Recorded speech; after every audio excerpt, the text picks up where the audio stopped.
Hello, hi, hello again. Hello, nice to see you again. Nice to see you again. Where's Laura? Oh.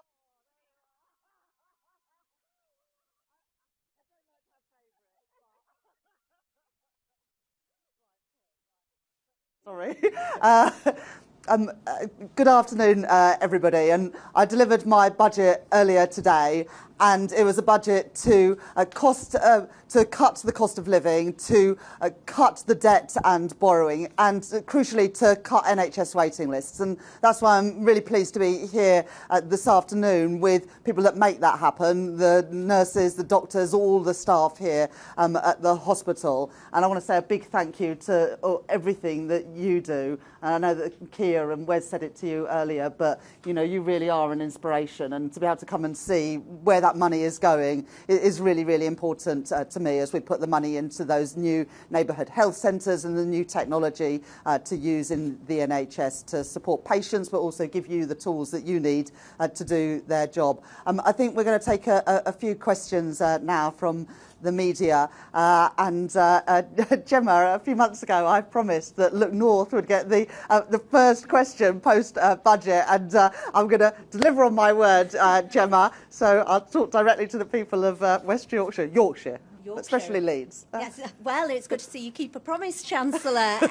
I was talking to people on the high street in Pudsey yesterday, in your constituency, and it won't surprise you, they are really struggling with the cost of living. They see the price of things go up and up and up, and wages haven't kept pace with it. Businesses are still reeling after the measures in last year's budget, and today extending that freeze on income tax thresholds will really hit working people.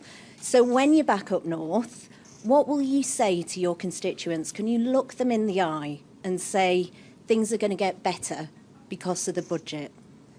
So for people in Leeds West and Pudsey, and people all around the country, in Yorkshire and beyond, there will be a reduction of £150 in your energy bills from April next year. That is tangible difference, money in the pockets of working people. And in addition to that, we're freezing NHS prescription charges. We're freezing train fares. So if you're getting on the train in Bramley or in New Pudsey, it's going to be a bit cheaper than it would have been next year. And we're doing all of those things because I know that the cost of living is still a real challenge for people, day to day, week to week, month to month. And that's why in this budget, I am taking direct action to tackle the cost of living. But also, if you are being seen at LGI or St James's Hospital, or going to your GP surgery in Armley or Bramley, then also people will know that we're putting money into our NHS and those new neighbourhood health centres to take the pressure off the hospitals and have people treated closer to home. Next question, Shihab. Chancellor, there was a lot of pressure on you and your government in the lead up to this budget. Plenty of backbenchers have expressed frustration and anger. In this budget, you have scrapped the two-child benefit cap, which has meant that some of them are quite happy. Do you think you've done enough to appease all of them? My focus in the budget is on the country and the people who elected us into government last July. I know that the number one concern for people is the cost of living, which is why we've taken £150 off of people's bills by removing some of those levies and the eco scheme, which has been an utter failure, and using that money to cut people's bills. But I'm just chatting here to some of the nurses and other staff at the hospital.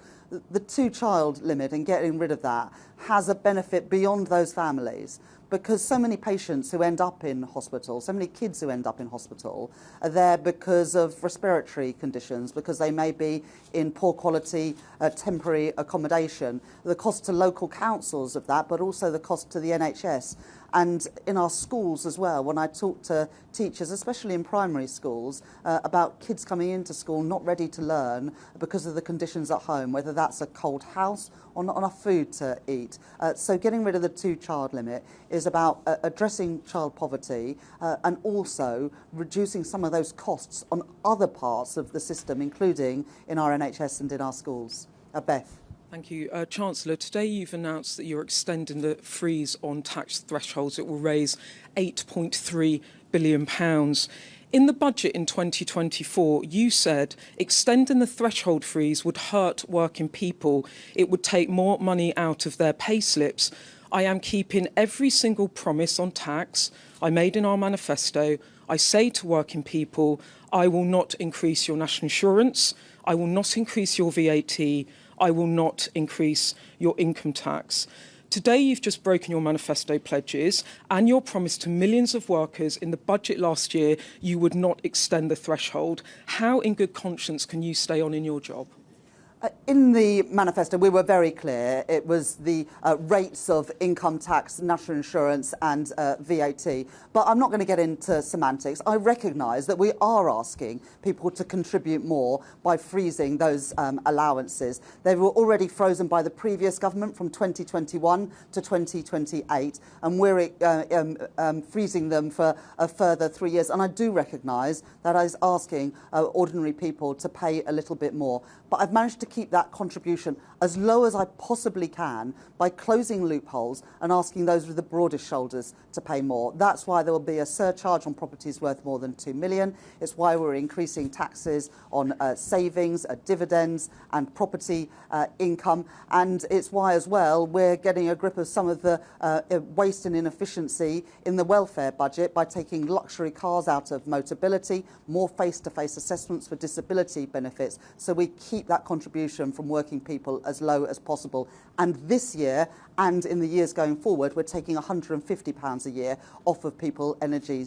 bills for all families, working families and pensioners. And we're able to do that by taking those levies off of people's bills. Can you just acknowledge you've broken a manifesto pledge? You have. The IFS have said you have. Well, if you read the manifesto, we're very clear. We say the rates of income tax, national insurance and VAT. But if you're asking, does this have a cost for working people, I acknowledge it does. I said that in the budget last year. I'm not going to pretend otherwise today, but I do think that is the right decision in the circumstances we face. The OBR have today revised down their estimates of productivity and growth by 0.3 percentage points. They say that that will take out £16 billion of tax revenue we would otherwise have brought in. And they are very clear that is not because of any decision that this government has taken in the last 16 months. It is what's happened in the previous 14 years. Brexit, the pandemic, and frankly, the austerity and chaos from the previous government. And we're all having to pay a price to that. And it's my job to make sure that the numbers add up so that we can ensure we grow our economy, keep interest rates falling, and keep inflation down as well. Joe. Chancellor Joe Pike, BBC News. The income tax threshold freeze will see millions of people paying more tax while at the same time benefits are being increased. Is that really fair to working people? And a second question, if I may, when did you find out that the OBR had unveiled your budget before you had? So, as I've already said to Beth, I do recognise that freezing the income tax and national insurance thresholds for a further 3 years after the Conservatives froze them for 7 years does mean that we're asking people to pay a little bit more. We're freezing them from 2028 and we are putting money in people's pockets now by taking money off their energy bills. And that is the right thing to do because it helps bring down inflation and helps people now when I know that the cost of living is still a real challenge. And in answer to your question around the OBR publishing my budget before I delivered it, I found out when I was in the chamber. Paul. Hello, Chancellor. Look, the OBR says that you will take on the £6 billion a year cost for special educational needs, but you provided no explanation as to where this money is going to come from. So a school is going to have to stump up the huge amounts of cash themselves, or will you guarantee that per pupil spending on your watch will not go down? So for the next 2 years, and I set this out very clearly in the spending review, we've extended the statutory override for local authorities and we absorbed that money in the spending review. Bridget Phillipson, the Secretary of State for Education, is reviewing at the moment SEND. That's not about money, that's about creating a system that actually works for kids, their parents, for schools, and she will set out that the results of that early in the new year. I believe that we should, wherever possible, integrate children into mainstream schools. That's not always possible, but I would like to see that happening more. But it would be up to Bridget to set out those reforms. But as I say, we have extended the statutory override for the next 2 years, and we put more money into the schools budget in the spending review just before the summer. Lewis from ITV Digital. Hello, Chancellor. You are raising minimum wage, which sounds like good news, but we've got an unemployment problem in this country. And you are freezing national insurance thresholds for employers. So isn't that just going to stop businesses from hiring people and drive up unemployment?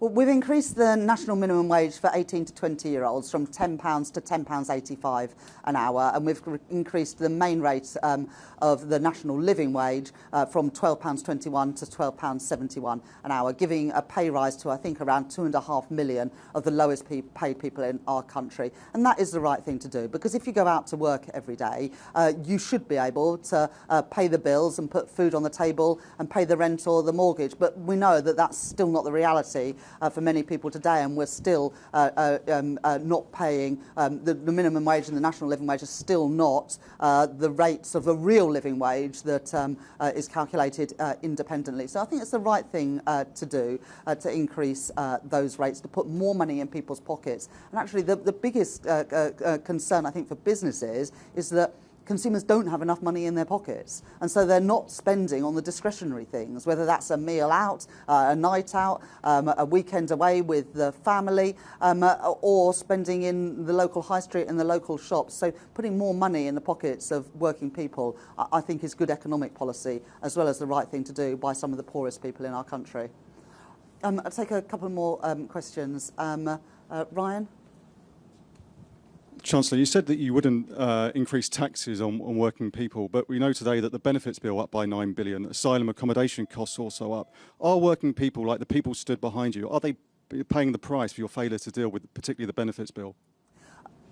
We're not going to leave the welfare system unchanged. Under the previous government, in the last 5 years of the Conservative government, spending on welfare increased by 1 percentage point of GDP, equivalent to £88 billion. The OBR, I think, in their forecast showed that as a share of GDP, welfare spending will be broadly flat, but the system's not working, it's broken. I made some reforms today so that if you live abroad, you can't pay nominal amounts of money to access the state pension, more face-to-face assessments for disability benefits, which Mel Stride, when he was Work and Pension Secretary, got rid of, reforming Motability so it meets its original purpose of affordable leases for disabled people, not subsidising Mercedes-Benz. And so those sorts of changes are the right things to do. But we also today have introduced funding for the Youth Guarantee, which means that a young person will be guaranteed either a place at college, an apprenticeship or personalised support. And if after 18 months they haven't got into work, they will be guaranteed a job but not benefits. And that, again, is an important reform to help deal with the issue of too many young people not in education, employment or training. And on welfare, you know, we've already managed to claw back money from the contract signed by the previous Tory government, and I think we've managed to claw back something like £70 million, and we're going to phase out the use of hotels entirely during the course of this Parliament, saving us money, and that was reflected in the spending review settlement in the summer. So, look, we do want to create a welfare system that is actually working, supporting the most vulnerable and empowering people to get back into work, and I want a welfare system that is fair and stops the illegal trafficking of people into this country. Sophie? Yes, thank you. Sophie Huskisson from The Mirror. Unison Union have said that freezing income tax thresholds does the opposite of putting more money in working people's pockets. Do you admit that you could have been braver in targeting the wealthiest in Britain?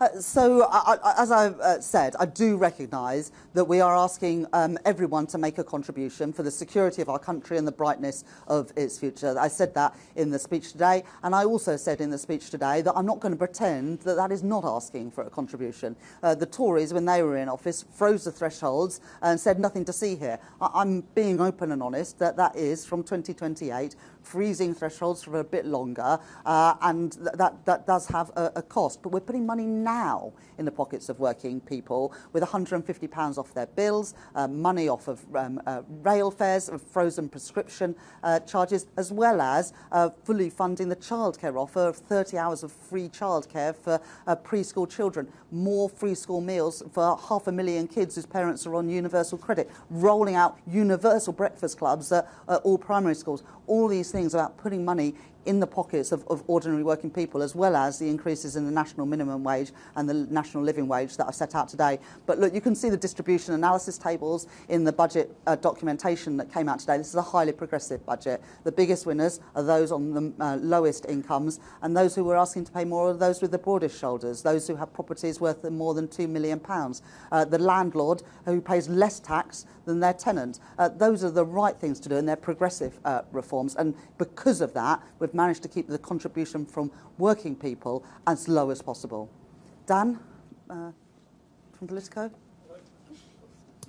Hello, Chancellor. A lot of the tax rises that more than half of the income to the Treasury from the tax rises you've announced today actually takes effect, sort of comes in after the next general election in sort of 2030, 2031. Do you think it's credible to suggest that this will definitely happen? And given things are so volatile in politics, will you still be Chancellor then? I don't think anything comes in that late, actually. So the freezes are 28, 29 onwards. The council tax surcharge comes in a couple of years' time, as does the other changes. So these are all coming in within this Parliament. When you're making tax reform, it's often not possible to change those rates overnight. And of course, the thresholds are towards the end of the Parliament because the Tories already froze them.